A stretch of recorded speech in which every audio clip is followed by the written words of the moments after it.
hundreds of articles, a couple thousand op-eds, a couple thousand TV shows. I think I've written 36 TV movies. But it's not a job. It's a pleasure.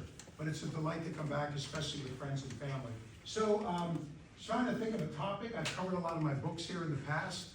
So I thought I'd talk about what is my passion, I think a reason why I do what I do, and that's to find the stories that other historians have missed.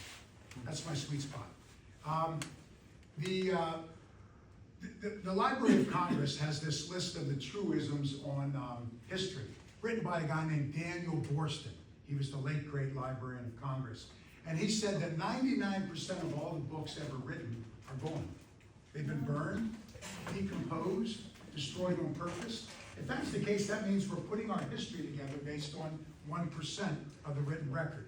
That's the Borston rule. I have the Watson rule I've been writing about and lecturing about for the last 3+ decades, and that is not only are 99% of all the books gone, but worse, 99% of all the things that make us distinctly human, that breathe life into the human narrative. What? Love letters, poems, musical scores, recipes, clothing, the games the children played. If you're like me, you took your history classes and you hated them. You hated your history books because it was one king or crown or castle after another.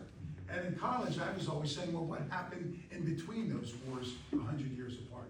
So if we've lost the love letters, the poems, the books, it's hard to put together history. There's more we don't know than we do know by a long shot. I find that irresistible. It's like being a detective, only everyone at my crime scene died in 1789. So good luck with that, right? So that's what we like to do. Let me just give 2 examples to get started. 2 of the most important Americans ever to live were George Washington and Thomas Jefferson.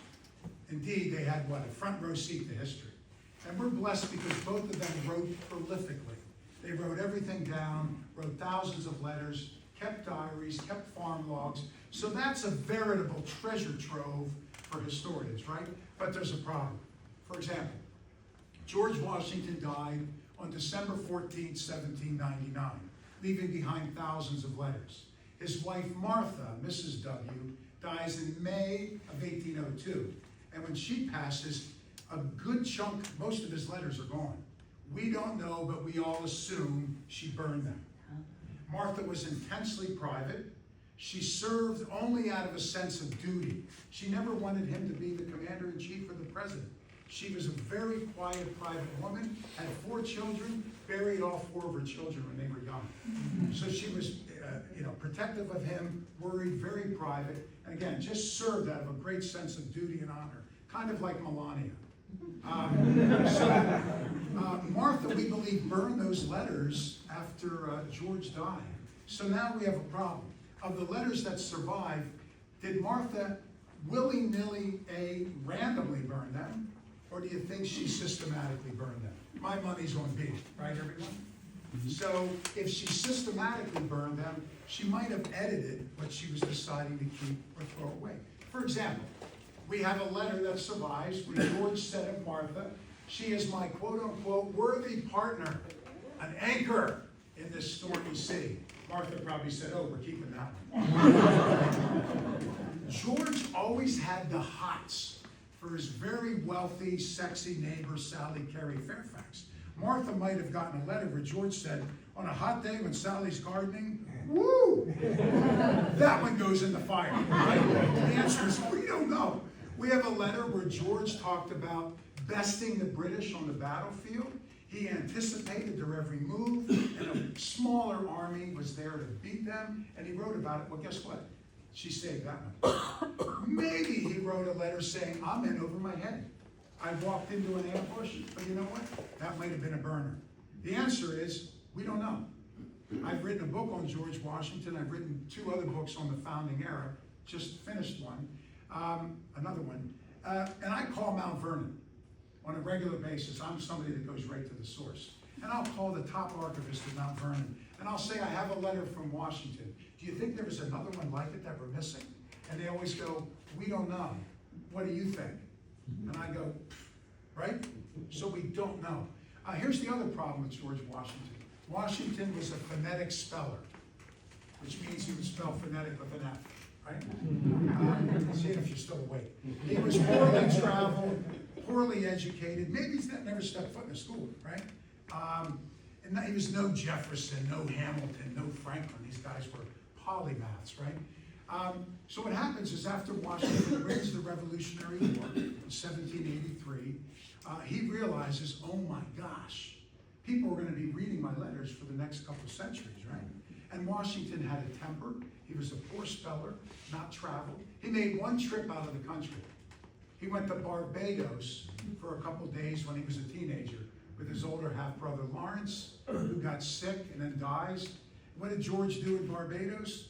He went out dancing in the capital city with the girls all night, and he contracted a disease. So as I wrote in one book, I wrote, Washington enjoyed the tropical fruits of the West Indies. And we'll leave it at that, right? So George wasn't traveled, wasn't well read, which is not a problem. My favorites from history, Truman, Lincoln, Washington, none of them were, right? But he realizes that all those stupid, angry, misspelled, poorly written letters are going to be out there. So what he does is he sends Alexander Hamilton, his right-hand man, and he sends Tobias Lear, who is his Harvard-educated aide. He sends them around Tidewater, Virginia to knock on doors. He sends them around the country to find all the former top officials in the Army, top officers, and members of the Continental Congress and say, the general wants his letters back. And they gave the letters back. Lear and Hamilton bring them back to Mount Vernon. With their help, they edit them and redeliver them. So, when I get a Washington letter, what do? I call Mount Vernon, and I said, is this the real letter, or is it 2.0? And what do you think they say to me? What do you think? And I go, well, if the letter's brilliant, I assume Hamilton or Lear wrote it. If it's poorly spelled, it's 1.0, it's the original. But that's all we have, right? And that's George Washington, the father of our country. Jefferson. So Jefferson, much like Hamilton, as they rap in the musical, had the skill with the quill, right? Brilliant writer, very poetic. Oh, thanks. This is Natasha, my wife, who puts up with Abraham Lincoln stories at 3 in the morning. I love it. Weekends at museums, and we went to France and we went down and saw D-Day. Anyway, she puts up with all that. So Jefferson was a brilliant writer and very descriptive, but there's a problem. Jefferson invented the first, I guess you could call it a copy machine. Anybody been to Monticello? You've seen it there. It's on a draftsman's table at a 45-degree angle. What he did was he got 2 pieces of paper, parchment, he tacked them down, and he connected 2 quills with a pulley. So when he wrote, the other one wrote the same thing. And when he would mail a letter, he had a copy for records. That's brilliant. But that's not why he did it. He did it for other reasons. One is he didn't trust people to preserve his genius. So he made sure he saved all the letters. Jefferson was such a megalomaniac that he was actually sitting around thinking, what are people going to be saying about me in a couple hundred years? He knew, he was very aware that he was literally making history and forging a nation. But he wrote accordingly. Here's the problem. Because Jefferson was like that, he often changed the dates of his letters. So he was our 3rd president, 1801 to 1809. Let's say in 1806, he gets the Secretary of State, James Madison, to push a treaty that accomplishes A, B, and C wonderfully. Jefferson would sit down after the treaty, but write in future tense. I think if I get Madison to push this treaty, it will do the following 3 things brilliantly. And then he'll write like 1802 on it.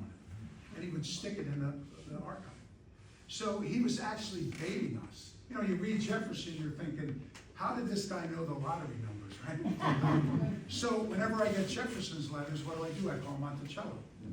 And I say, is this the real one, or is this one he forged the date on? And what do they say to me? We don't know. What do you think? And I'm like, if he looks too good, I assume he changed the date. If he looks human, I assume it's... But that's all we have. So there's more we don't know than we do know about history. So that's what I like. It requires an enormous amount of time, very patient friends and family, but I try to dig up these stories that people have missed. So I'd like to share maybe 3 of them with you, the stories behind the story. Okay, everyone? Sound good? All right. And I'm happy to take questions. When I finished my PhD, I remember my professors were just livid with me I think one of the problems with PhD programs is they force you to narrow. You become an expert on the 16th century in China. God forbid you write about the 15th century, right? They narrow. And when I graduated, I wanted to write about Washington, Truman, Hamilton, World War II, the Holocaust. I wanted to write about the Civil War. Check. I wrote about all. So they were always very angry. But I always wanted to write a book on World War II and the Holocaust, 2 books.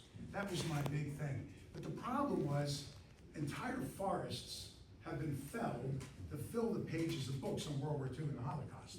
So I wanted to come up with something different. What did people miss? Well, that's difficult. It took me years. And for years, I was trying to find what did everybody miss. Then it came to me. What we missed was the last week of World War II in Europe, early May 1945. Why? The Nazis took ridiculously meticulous records. Folks that are Holocaust deniers, it's so absurd. The Nazis filmed themselves doing these unspeakable crimes. But the Nazis in the last week of the war were what? Too busy dying, hiding, running, surrendering. So, and then Berlin was reduced to rubble, and we lost priceless archives in Berlin. For example, they found most of Joseph Goebbels' diary, but some of it was lost. A scavenger who was starving after the war took papers in the propaganda office and threw them into a fire to make a fire, then read one and realized he was burning Joseph Goebbels' diary. Thank goodness he saved the rest of it. So we don't know a lot about it. The British also kept meticulous records, but they were too busy rushing toward Berlin. So I thought, that's it. I'm going to write a book about the last week of the world's worst war, right? But how do you wrap your brain around that? The end of the world's worst war. At least 60 million people dead across the world. So I thought I need to do it in a way, I want to make my books approachable, readable for the general audience. So I thought, I got it, here's what I'll do. I'll take each day for a week or so leading up to the end of the war. I want to start with April 30th. That's when Hitler committed suicide. Cyanide pill, bullet in the head, body burned in the Reichsgarten. The hat trick, the trifecta. So I'll start with that and I'll go I'm going to tell one story of love and one story of loss each day. Maybe a couple was reunited from concentration camps. Was there a baby born amidst the rubble at the end of the war? Who was the last soldier to die? Was there one last act of inhumanity and horror? Was there one last act of humanity and everything? I don't know. So that was going to be my book. Never wrote the book because I found this.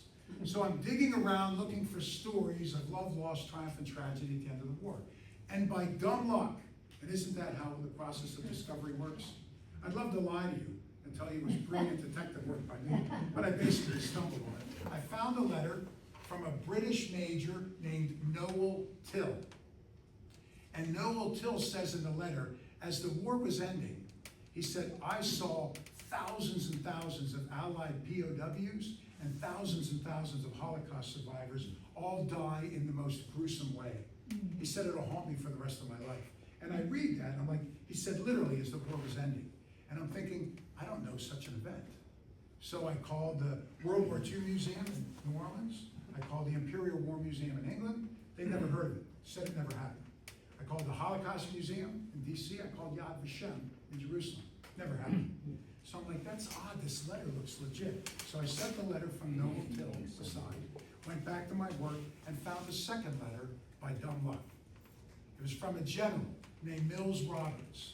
He was the general of a 6th Commando, which is like our special forces, like a SEAL team or like an 82nd Airborne, right? And he served as a paratrooper. So he was a special forces guy. This guy, Mills Roberts, spent 40 years in uniform. He was like a Patton, tougher than tough. And he wrote in this letter that I found by dumb luck, he wrote that it reduced me to sobbing like a baby, and I've never seen anything that just reduced me to tears and just crushed me like this. So now I had 2 letters. So I called everybody again. Everybody said it didn't happen. So I said, okay, I'm going to solve the problem myself.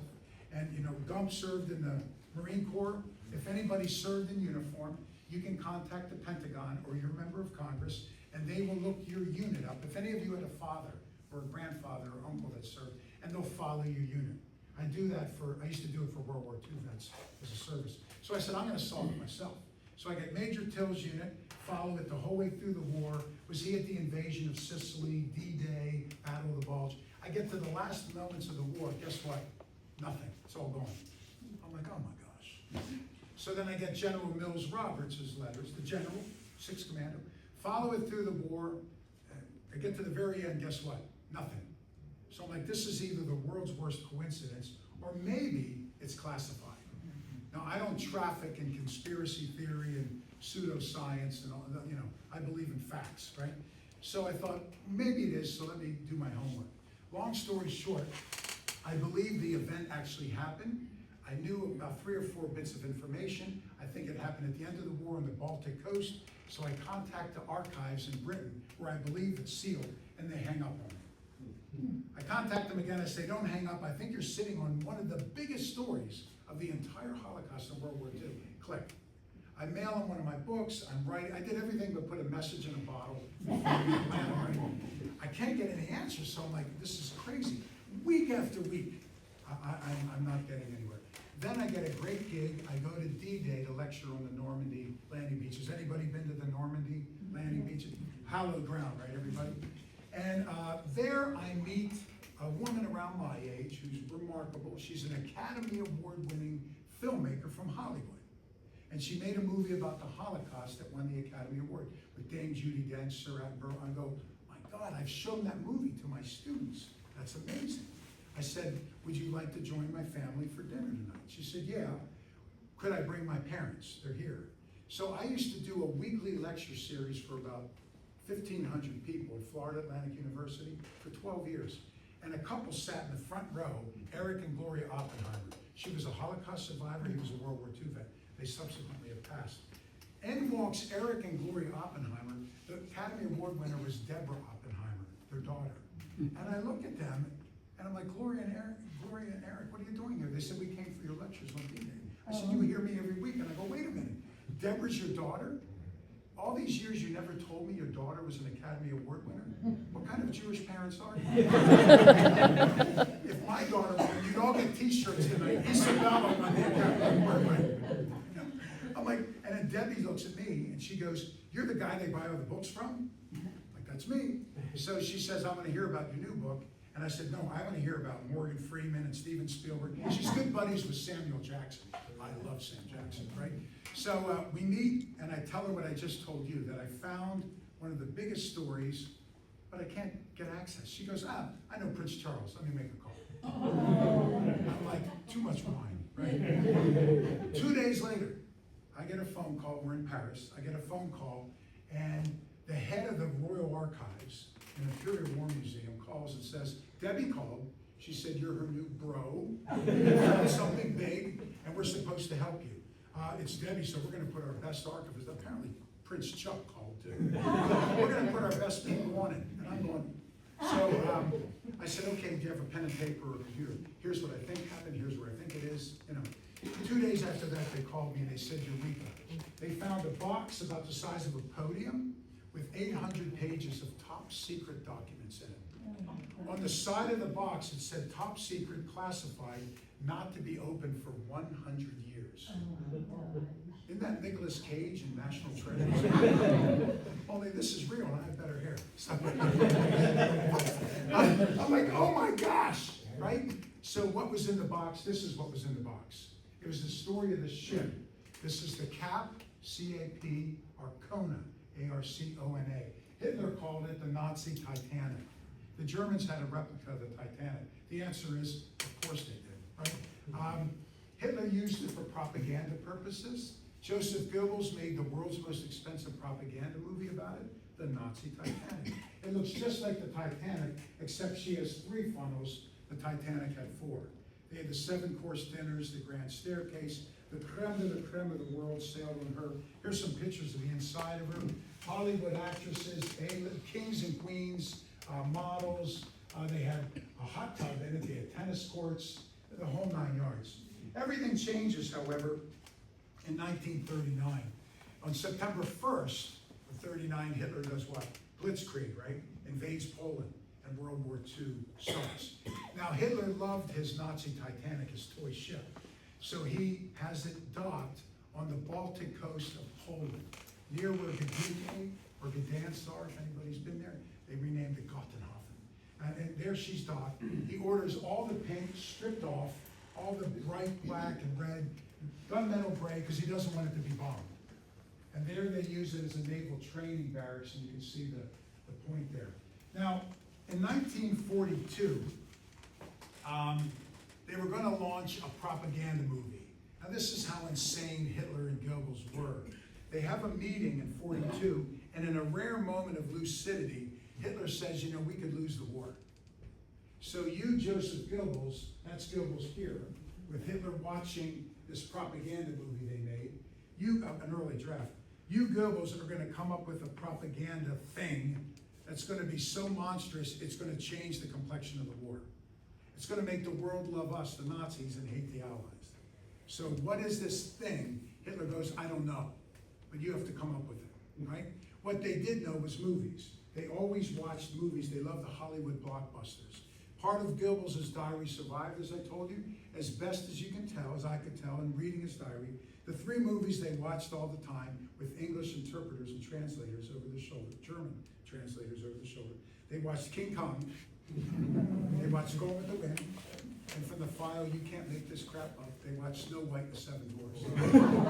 It's in Germany, right? The movie they hated the most, Casablanca. This wasn't essentially an anti-Nazi propaganda film with good acting, directing, cinematography. They hated that. So Goebbels wrote that they were once sitting in their viewing studio watching a Hollywood blockbuster, and when they finished watching these movies, sometimes 2 or 3 back to back to back during the war, this is how obsessed they were with movies, they would sit for an hour debating the script. They thought they were connoisseurs of film. They thought they were Germany's Siskel and Ebert. And my students have no idea what I'm talking about. So instead of debating, after they watched a movie, now we don't know what the movie was. I spent the last decade trying to find out what the movie was. It's gone. But after the movie, they just sat and watched the credits. Did you ever do that where you're so emotional? Schindler's List, Private Ryan, Frozen. You can't get up. It's so powerful, right? They sat there watching the credits, and Goebbels wrote that they realized all the directors, actors, producers were what? Jewish. And he said Hitler kicked over all the chairs in the viewing studio, but that's when he had the idea. That's it. The propaganda thing that you're going to do that's going to change the world, you're going to make the greatest propaganda movie in history. They reassigned units of the Wehrmacht, the Army, the Kriegsmarine, the Navy, unlimited budget, to make this crazy movie. They had a star for the movie. Did they have a replica of the Titanic? They were contemplating filling it with people, sinking it, and filming all of them die. That's what they were planning to do. The war ends, they changed their minds before they got that far in the movie process. Anyway, so that's what they were going to do, and it was the Nazi Titanic. All that changes again in the winter of 45. Hitler issues January, February 45, as the war's in its final fitful throes, Hitler issues his liquidation decree. He says to concentration camp commandants, I want you to kill everyone in the camp, all evidence, and the camp itself. Leave nothing. Raise dirt. Just burn it to the ground. Then Heinrich Himmler, if you remember that name, he enters the story. Himmler contacts concentration camp commandants and says, don't kill everyone. What does that mean? Move them? Save them? What Himmler wants is he wants tens of thousands of World War II World War II POWs and concentration camp prisoners. He wants them marched to Hamburg, Germany, north central Germany. Why? We don't know. That's the camp. It's AZ Neuengamme, Neuengamme. It's a brick-making concentration camp. Tens of thousands gather there. From there, they march to the Baltic coast, which is about 60 kilometers north. At the Baltic coast, they load them all on a ship. What ship? The Nazi Titanic, our ship. What are they going to do with them? Himmler wants to sail for England, meet with Churchill, Truman, Montgomery, Eisenhower, someone, and cut a deal. I'll give you tens of thousands of Holocaust survivors and World War II POWs in exchange for my butt. This is what he's going to do. Now, right before they do that, Himmler gets caught, commits suicide. Hitler commits suicide. Hitler kills his favorite dog, Blondie, the German Shepherd. Hitler's new wife, Eva Braun, commits suicide. Goebbels and his wife kill their 6 kids and commit suicide. Everybody's killing themselves. And no one knows what to do. Meanwhile, you've got this ship sitting on the Baltic coast filled with thousands and thousands of concentration camp prisoners and POWs. You have 2 Nazis at the Baltic coast. Count George von Basovitz-Behr, he's the top SS official, and a guy named Karl Kaufmann with a K, he's the mayor. And they go, what do we do with all these people in this ship? They said, we have an idea. Let's fill the ship up with highly combustible fuel, put everybody on it, and when we're forced to surrender, let's blow it and put it on the bottom of the Baltic Sea. It'll be one final FU to the world. The world will never get Hitler's favorite ship, the Nazi Titanic, and the world will forget about the Titanic, which, 1,500 went down that, many times more. This is what they're planning. As the Nazis are ready to blow it on the coast in May of 45, they hear a deafening roar. They look up in the air, and 6 squadrons of British RAF, Royal Air Force, Mark 1B Typhoon bombers fly in. Now, these are not big bombers like a British Lancaster or Halifax, if anybody's a World War II buff, or like an American B-17 or B-24. But they're not small fighters like our Mustang or the British Spitfire. It's mid-sized. They're hybrid. They specialize in knocking out tanks, trains, and ships. 6 squadrons, 8 planes per squadron, fly into the Baltic as the Nazis are ready to blow the ship. The pilots see the biggest ship they've ever seen in their life, and it's low in the water, which means what? It's full of people and fuel. There's a rumor that the Nazis are going to try to go to Norway and dig in for one last stand, a final redoubt. And indeed, when the war ended, we found lots of U-boats in the fjords of Norway. So there was some validity to it. So 6 squadrons of British bombers target what? The Nazi Titanic, and they sink it, filled with thousands of POWs and concentration camp survivors who had survived, many of them, multiple camps, multiple prisons, and they obliterate the ship. She rolls, that's a picture taken of her on fire rolling. This was the director of the movie. His name was Herbert Salpine. He was summoned to meet with Goebbels before Goebbels committed suicide, and they hanged the director. They were actually on set with the SS, and if you were an actor that missed your lines, they put a bullet in your head and dragged the understudy up. But it's the Nazis we're talking about. So the ship went down. It basically vanished. What happened in 1949, the Soviet Navy dredged it out of the water, tore it to pieces to scrap, and used the scrap for a couple old freighters and trawlers. One of the world's greatest ships involved in one of the world's greatest tragedies vanished. We don't have the wheel, we don't have the bell, we don't have the anchor. One of the missiles that they shot went right through they shot these 6-foot-long, 60-pound rockets, went right through the bridge and obliterated the bridge. It's as if it just vanished. Most everybody on the ship drowned or died instantly. A few people made it off the ship. The few that made it off died within days or weeks because they were so weak. Most of them never talked about it. I got a phone call when my book on this topic came out. I got a phone call from a reporter, a writer for the Atlantic magazine, and he's going crazy on the phone. He goes, my grandfather was on the Nazi Titanic when it went down. I'm like, oh my gosh. He goes, are you sitting down? I go, yeah, he's still alive. Henrik Blomnik, he's living in Buffalo.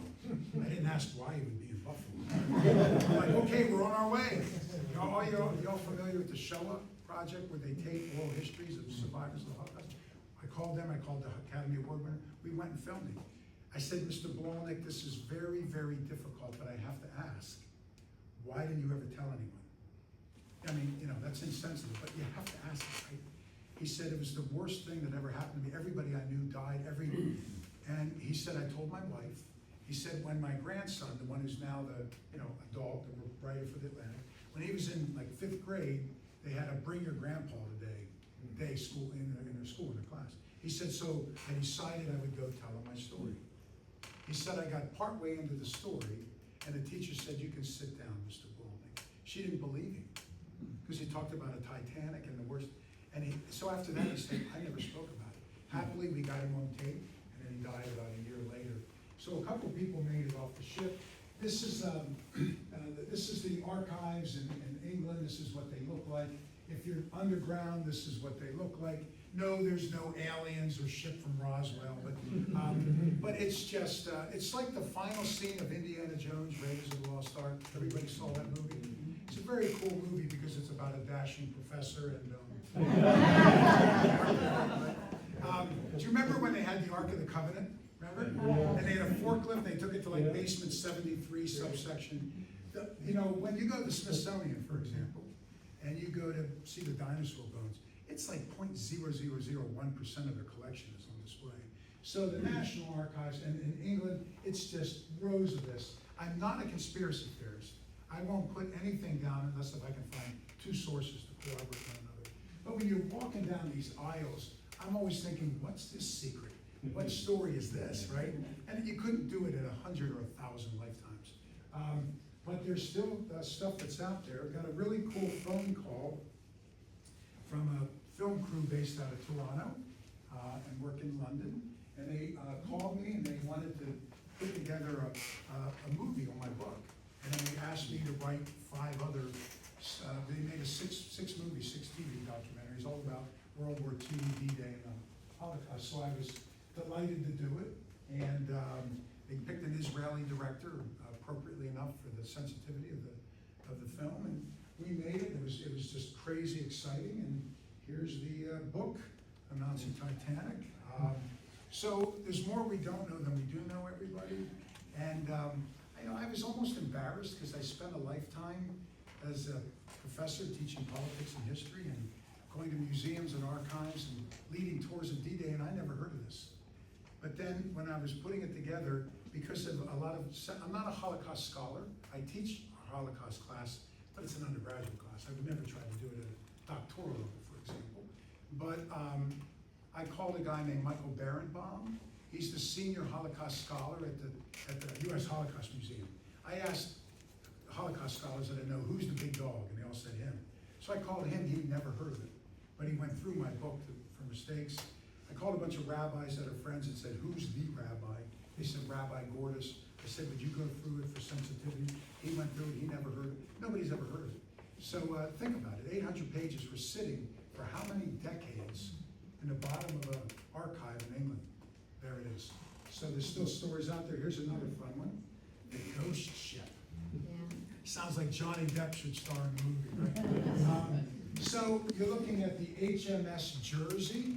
It was a British warship launched in the 1730s. It was in the Revolutionary War.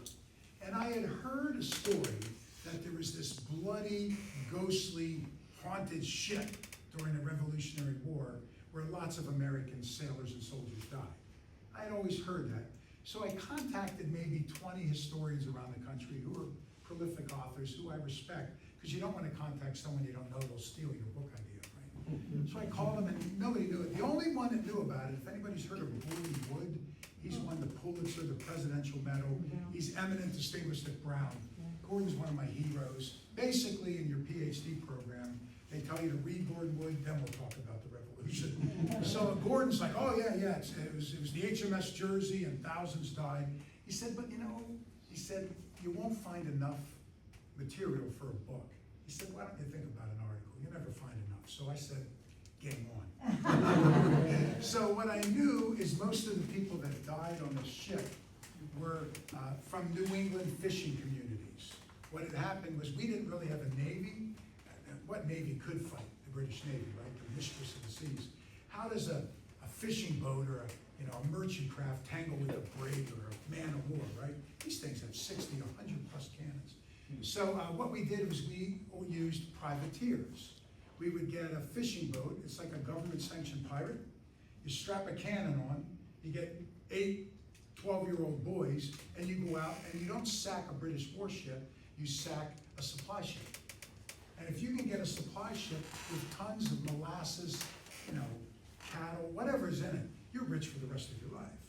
And the deal was the government gets half, you get half. You sign a letter of marque or marquee. So I knew that's how we tried to tangle with the British.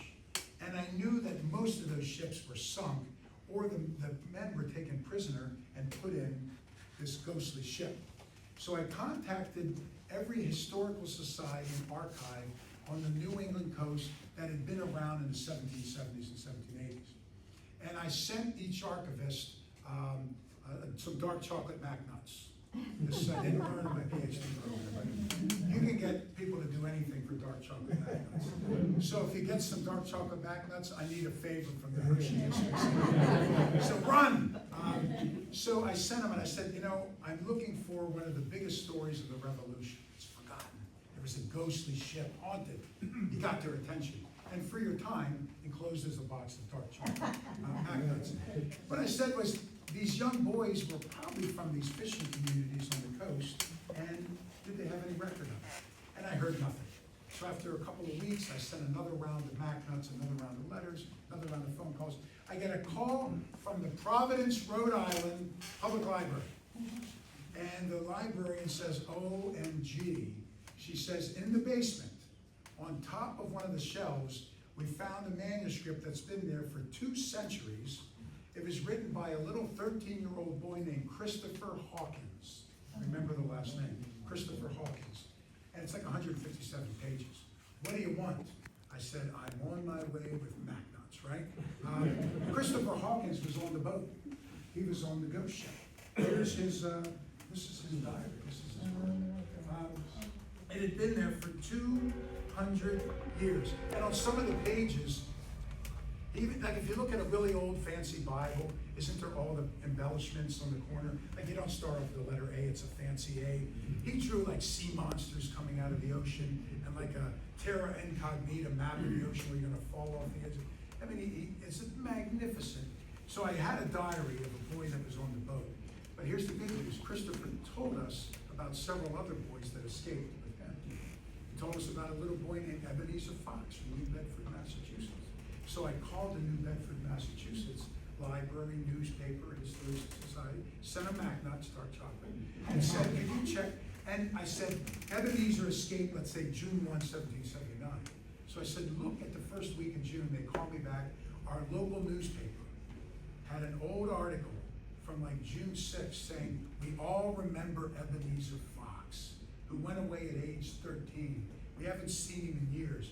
A naked skeleton stumbled into town on Tuesday. It was Ebenezer. He was on the ghost ship. And then he wrote his story, and he told us about other. Before you know it, I had 200-300 primary sources. Then I found the British commandant. He was a Scot. His name was Sproat. He was the warden of the ship. I found his records in England, in the Royal Archives.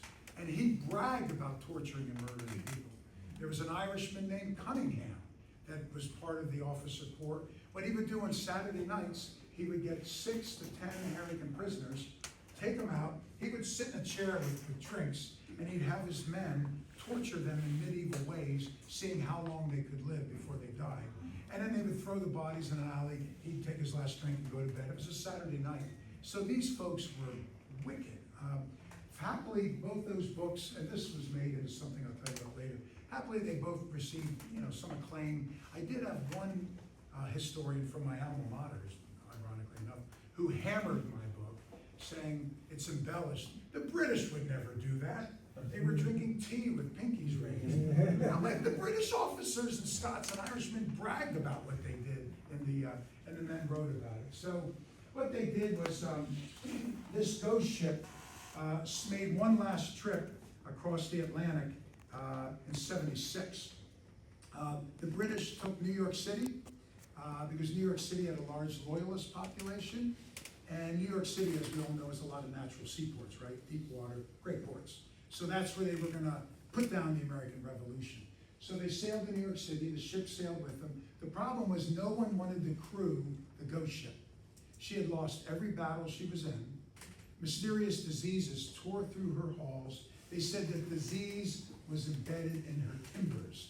The captain died mysteriously. They get a new captain who dies mysteriously. Get the point? So everybody thought it was haunted or whatever. So they sail the ship over to New York City. And when she arrives in New York City, nobody wants to serve on her. General Howe defeats George Washington in the Battle of Brooklyn, sometimes called the Battle of Long Island. If you're from there, the Battle of Long Island, right? So the problem for the British was they had 4,000 prisoners. What are they going to do with them? When the Americans fled New York City, they burned a good chunk of the city. There were 2 operating prisons with maybe 15 cells. So where are you going to put all the prisoners? The British assumed the war was going to end in days or weeks. So what they said was, let's not waste the time and money to build prisons. Let's put them on a ship. Let's hawk a ship. If you hawk a ship, you take the rudder, the mast, the wheelhouse, leaving just like a coffin. So which ship are they going to hawk? The Jersey, because she's ghostly, she's haunted. And we're going to put the prisoners in this haunted, cursed ghost ship. She looks like a coffin. They didn't want anybody to get sick in Manhattan, so they took her to Wallabout Bay in Brooklyn. Anybody know the old naval yards there? Yeah, that's where it was, 100 yards off coast. And they moored her with cables off the bow and stern.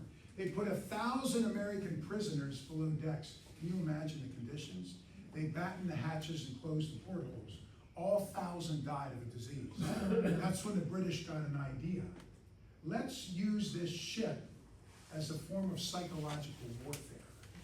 What they did is they printed broadsides. That's like a 1-page poster, and they tacked them on pub and tavern doors, saying, if you patriots pick up arms against us, and if you get caught, you're going to the ghost ship. And there's only one way off the ghost ship, horizontal. They assumed that would scare us into submission. It had the opposite effect.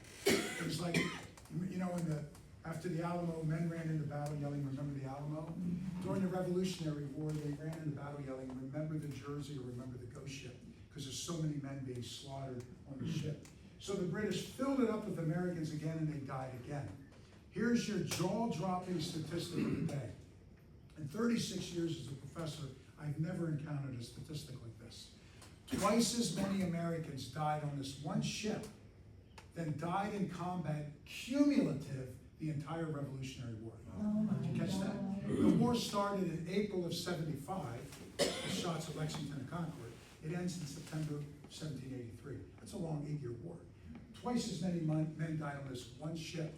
Disease, starvation, the British purposely wouldn't feed them. Sproat and Cunningham would torture them and kill them on a Saturday night.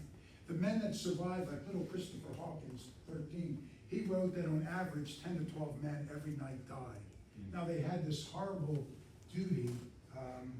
Here's 2 artist depictions. One of my nerdy hobbies is fact-checking old paintings to show how inaccurate they are. These are the 2 that survived. They're both inaccurate. What I like about this one, this is below decks on the ghost ship, is the men look like they're starved to death. They look skeletal. That's accurate. But for it to be accurate, you'd have had to have 5 times as many men. They couldn't even lie down on the floor. This is inaccurate because they're clothed, they look okay, and the British guards never went below decks. One, they said when they opened up the hatch, they vomited because of the smell of feces, urine, and death. 2, if you went below decks, remember you got 1 shot off, and there were 1,000 angry American prisoners. They would have slaughtered the guards. There was an awful job below decks assigned by this guy. That's Sproat, the Scottish warden who tortured everybody. This is not the Jersey. This is another British ship made around that time that's still afloat as a museum piece. So to give you an idea, they put people in these pens below decks. The worst job was they had a tub that was used for number 1 and number 2. There were no bunks, no nothing. Men laid on the floor. They would have to roll over from time to time because they were getting welts, because they were skin and bones. They were down there. Christopher Hawkins said he weighed 60 pounds when he got off the ship. Anyway, the tub would overflow. And it was so crowded that somebody had to lie down and sleep next to the tub. So the oldest or youngest or weakest, and of course, you're sleeping in urine and feces, so they would die of disease right away. They would yell, rebels, bring out your dead in the morning, and make people pass the bodies up, and then they would row them ashore or just throw them overboard. And then they had to carry the tub up. And none of the men wanted to be called to carry the tub up. Could you imagine carrying a heavy tub up a ladder? It spilled all over them. And they couldn't bathe. They had no soap, no nothing. So you were like that until you died. But what they would do is they would throw the bodies overboard, dump the tub, and then Sproat would lower the buckets on the rope to get their drinking water.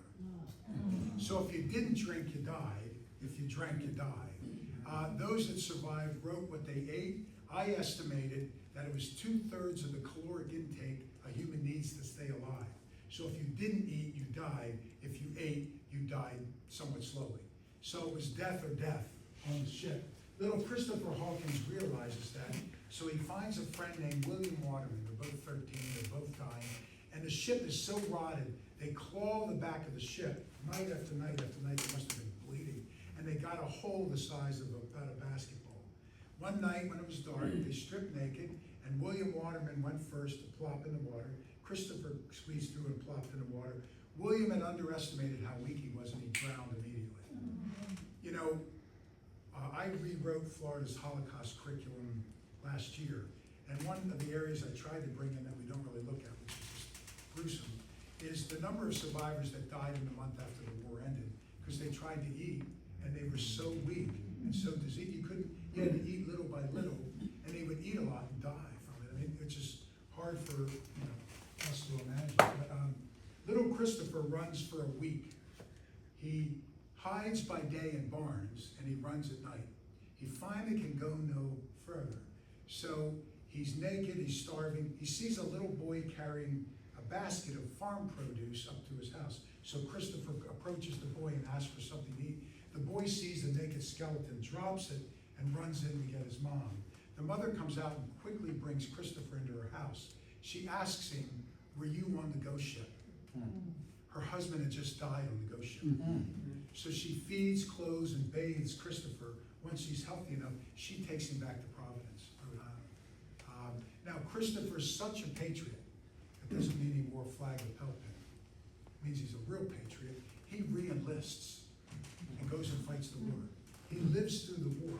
And after the war, he wrote his account, gave it to his hometown library, and it sat for 200 years in the library. So I'm a big Harry Truman fan. I wore my Harry Truman socks. So yeah, that's me. So poor Natasha. So anybody else like Harry Truman? Good. That's my guy. I'm on the Truman Foundation board. If the name Truman's in it, I'm on the board. So I love my boy Harry.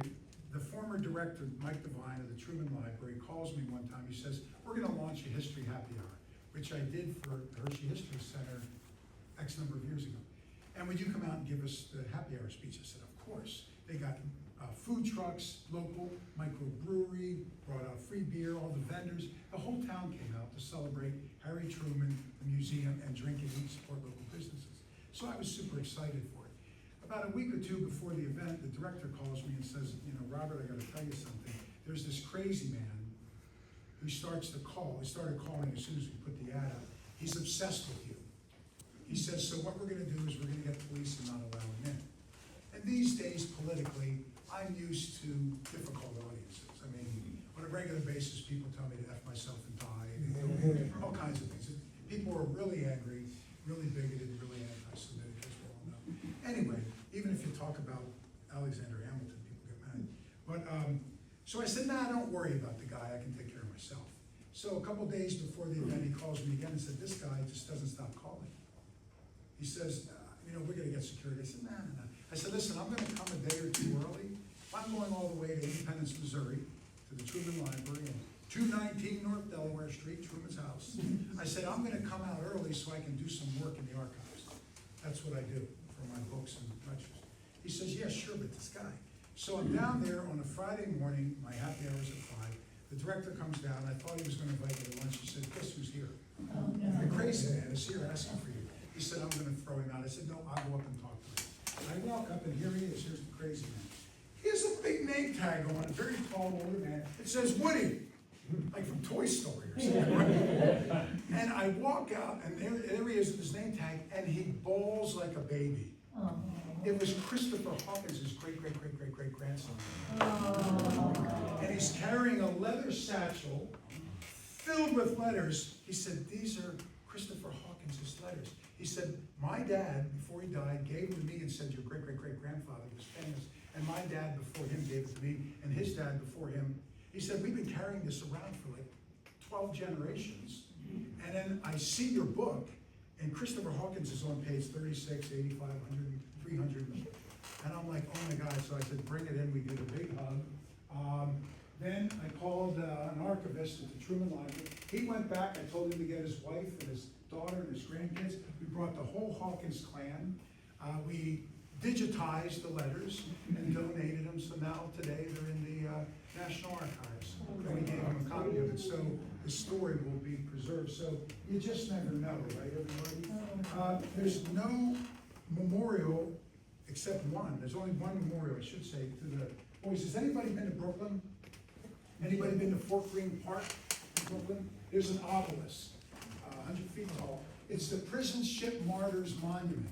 This was made about this ship and the countless thousands that died, and nobody knows it's there.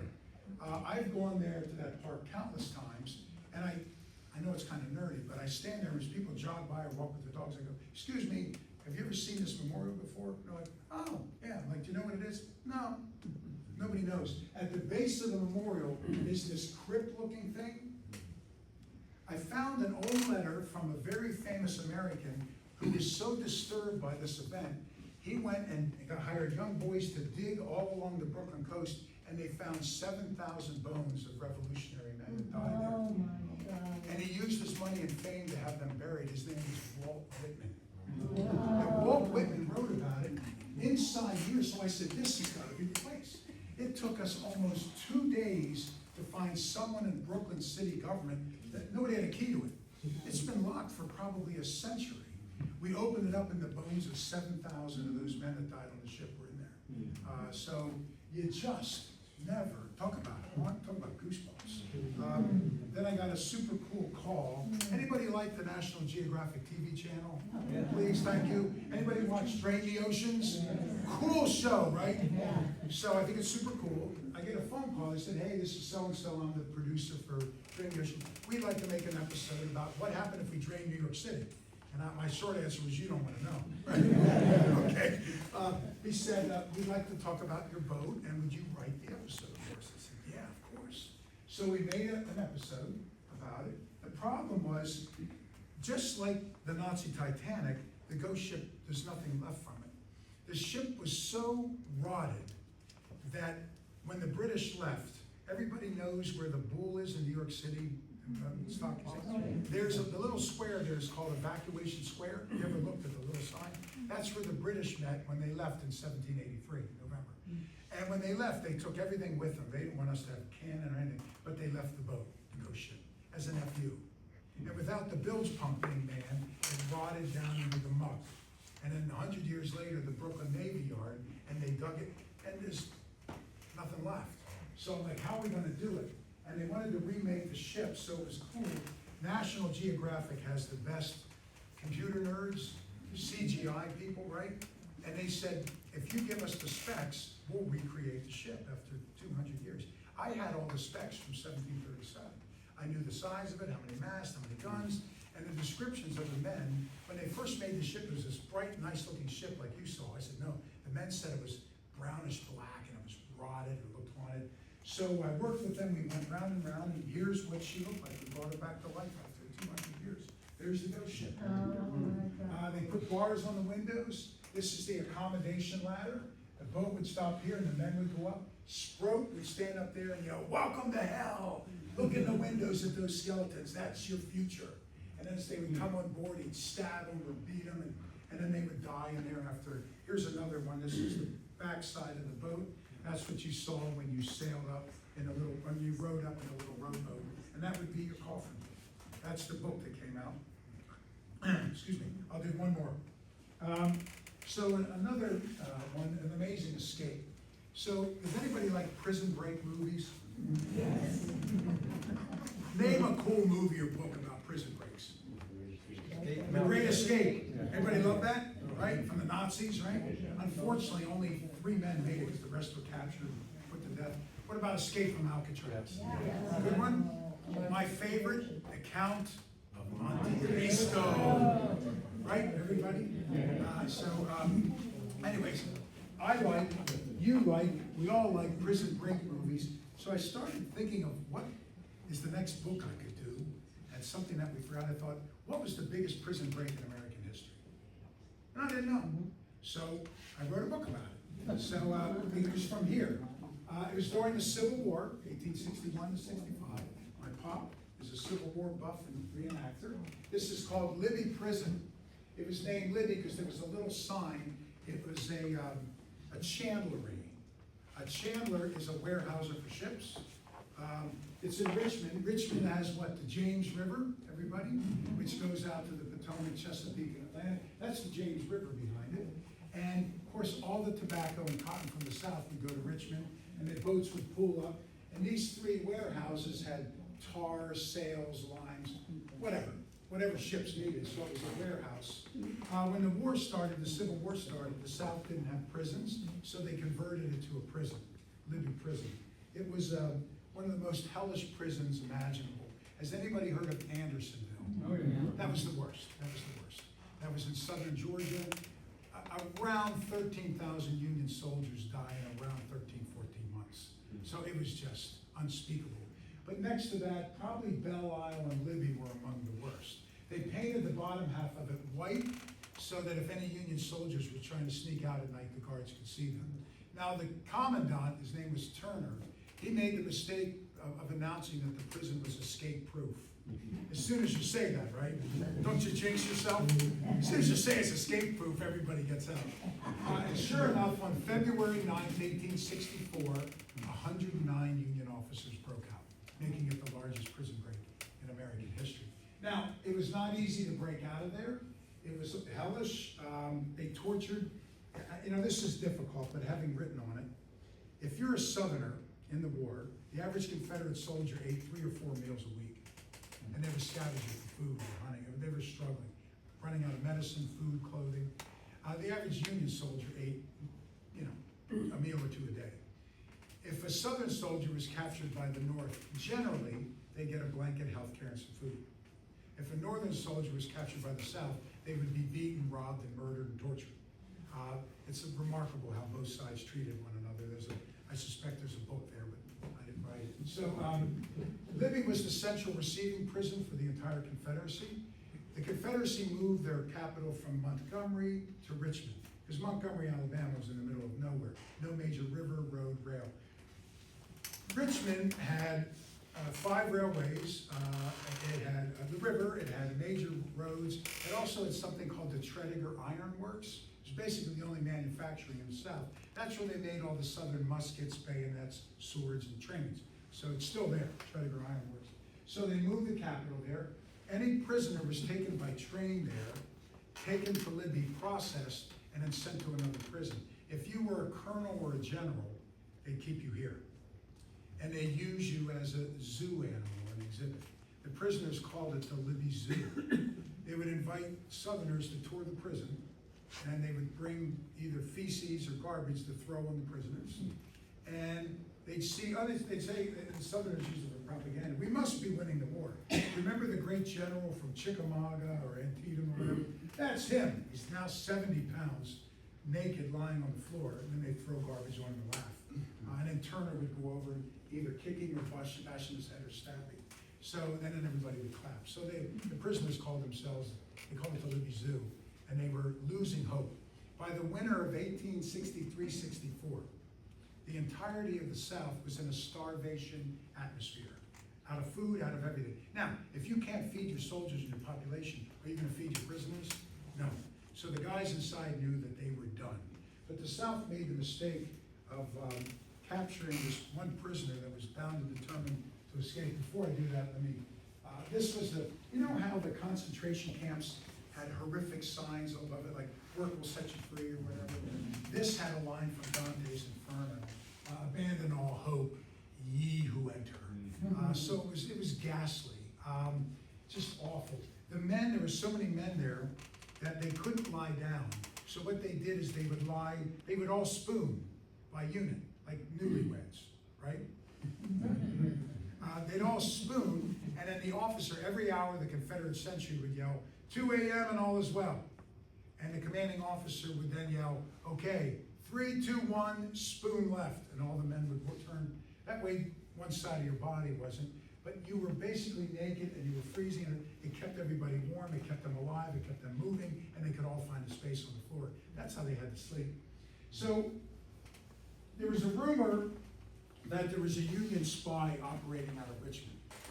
And the Confederates spent the entire several years of the Civil War trying to find out who the spy is. One of the lectures I give is my heroines from history as an unapologetic feminist. I love talking about strong women from history. And there she is, the Union spy was a woman. Elizabeth Van Lew, they called her Crazy Beth. She was a Quaker from Philadelphia. And as you all know, Philadelphia was the most progressive city at the time, one of the first places to end slavery. Philadelphia had a law that if someone enslaved was in the town for X number of days, he automatically became free. Therefore, while writing the Declaration, while writing the Constitution, 76, 87, all the founding fathers would shuttle their slaves back and forth every few days, lest they be automatically free. She was a Quaker and an abolitionist. Her father moved to Richmond and died and left her a fortune. She had the biggest house, the wealthiest person in Richmond. She never married. She was the Union spy. She worked with General Benjamin Butler and General Ulysses Grant. She had a codex. They taught her how to use lemon juice, and you would get milk and you heat it up, it appears. I showed my kids how to do that, so they would think their dad was a pool professor. And I showed them Indiana Jones 7 times. Anyway, so she was amazing. What she did was she played crazy. No Southern gentleman would expect a woman, a wealthy woman, to be, and she played like she was crazy. They thought she was crazy because she was a proto-feminist who believed in equality and abolition. But what she did, because of her money, she was able to get food and supplies. She would bake goods and take them down to the guards. Now the guards are starving. She shows up and you're smelling baked cornbread, right? But the deal was, if she'd give it to the guards if they let her give some to the prisoners. She had a secret compartment under her one pan. She also hollowed out eggs and put notes in. She drew maps of Richmond and showed them how to escape. They could go to her house and she was working with them.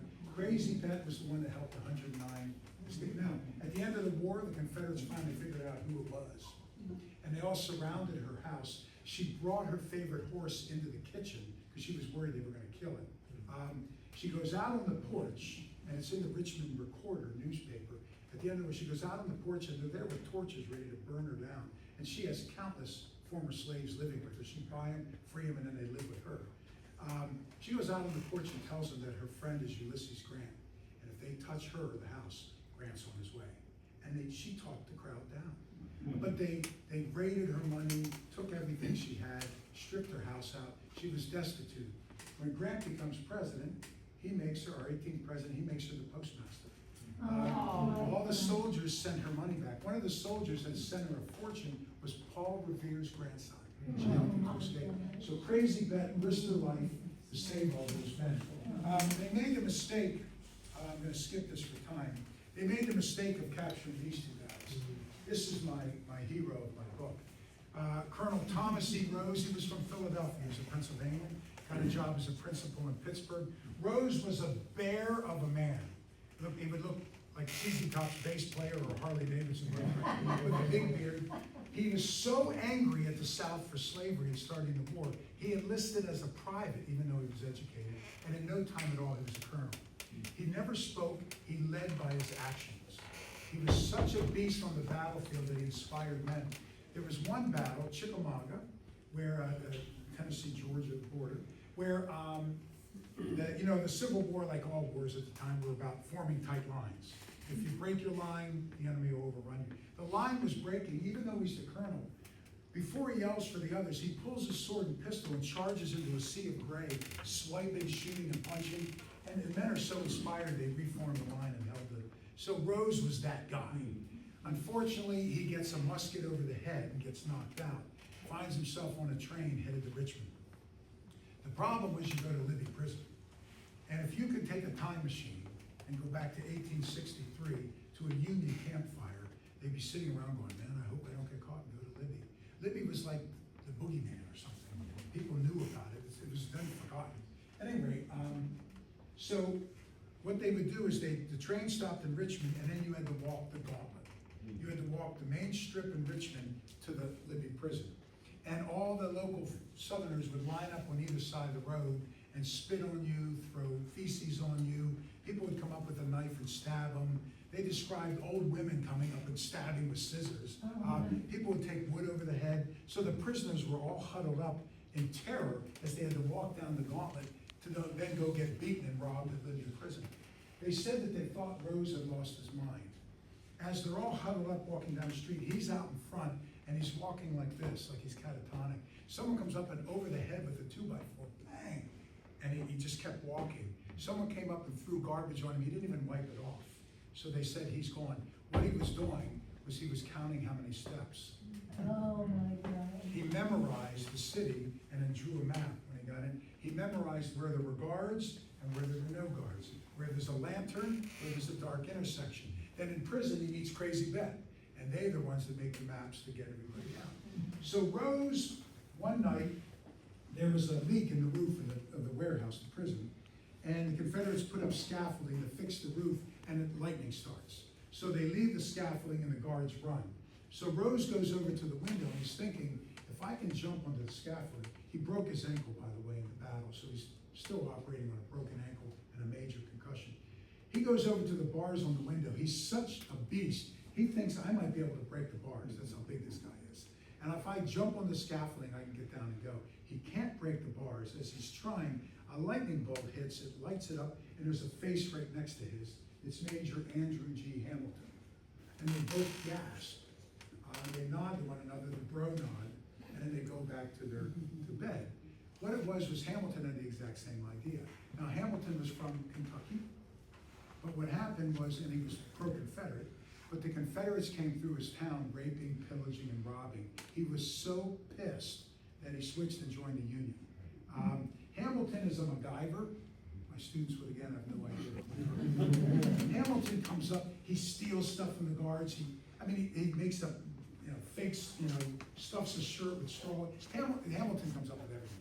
Anyways, the next night, Rose looks out the window and he sees thousands of rats going in and out of the prison through the dungeon, the bottom, into the James River. There's a sewer that runs through the bottom of the prison.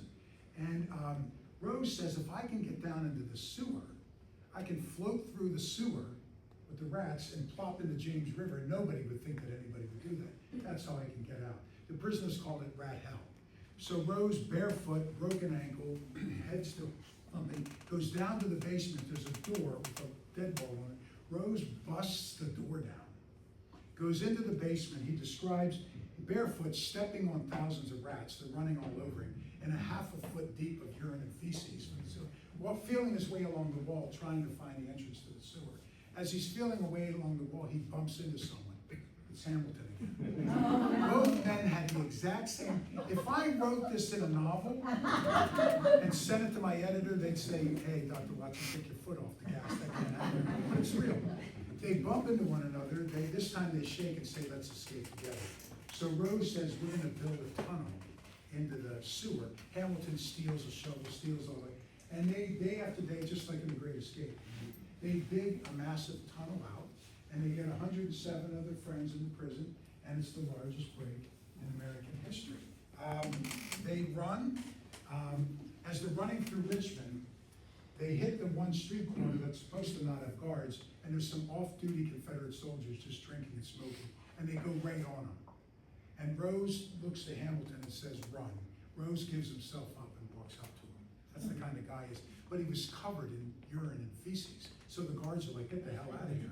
So he keeps running. Hamilton's one of the first ones to make it to Williamsburg. The Union took Williamsburg. So he has scouts out looking for him. Takes Rose about a week to get to Williamsburg. When he gets there, there's a big field. And he can see the Union soldiers. He writes that he smells the bacon, sees the smoke from the fires, but it's an open field about the size of a football field. And he's on a broken ankle. So he lies down in the bushes to make sure there's no Confederates. Finally, he gets up and is running as fast as he can, and a half a dozen Confederate soldiers stand up in the field. He gets into a fight with them, takes one of their guns. He's beating a half a dozen of them. Then he gets whacked over the head for a second time and knocked out. He's taken back to solitary confinement in prison. Hamilton makes it. You'll have to read the book. Some of the men make it, some don't, some live, some die. But you have to get the book. Rose is taken back to Libby. Against all odds, he lives. At the end of the war, all the men ask him to write his memoir. He's so humble. He's like, I wasn't a hero, I just lived. The men begged him. He finally says, okay, he writes that we escaped and we lived. I mean, it's so understated, but it prompted all the other men to write their account. So I found dozens and dozens of first-hand accounts. What happened to Libby Prison? When the war ends, Abraham Lincoln goes to visit Richmond. He wants to meet with Lee and Jefferson Davis, but the Confederates mad that they lost Butler, capital city. If we can't have it, no one. And Lincoln goes there. Lincoln asks to be taken to Libby Prison. He wants to go see it. The crowd starts yelling, "We will tear it down." Lincoln says, "No, leave it. Leave it as a monument to the horrors that men will do to one another, that brothers will do to one another." Unfortunately, that was Libby Prison. They tore it down. If you go today to Tobacco Row in Richmond, I took this picture. This is basically all that's left. There's a big license plate. There's a seawall, a flood wall to protect the James River from flooding. That area of Richmond is all those microbreweries. It's a really fun area. So now there's just a wall, and there's a cut in it, and I stand by the cut, and as people jog by and walk the dogs, I say, "Excuse me, do you know what used to be here?" "No." "Have you ever seen this sign?" "No." "Libby Prison?" Nobody ever heard of it. Here's your mic drop. So when I first go down there, on the grounds of the Libby Prison, where thousands of men, hallowed, died in their underground, today they built the Virginia Holocaust Museum, and they had no idea what they were building it on. As fate would have it, one of the men, Jay Weinstein, that underwrites my eminent professorship, built this museum. So I got to meet with the board, and I said, "Do you know what's underneath your Holocaust Museum?" Nobody knew. So I'm supposed to talk to them this fall. What I'm trying to do is get them to put signage out. That, talk about hallowed ground, and how appropriate that it's a Holocaust museum with a cattle car on the spot of it. Here's a painting of the prison. I like it in that it looks biblical. I don't like it because it's not crowded enough. They're not skinny enough, and they're clothed. So make it more hellish.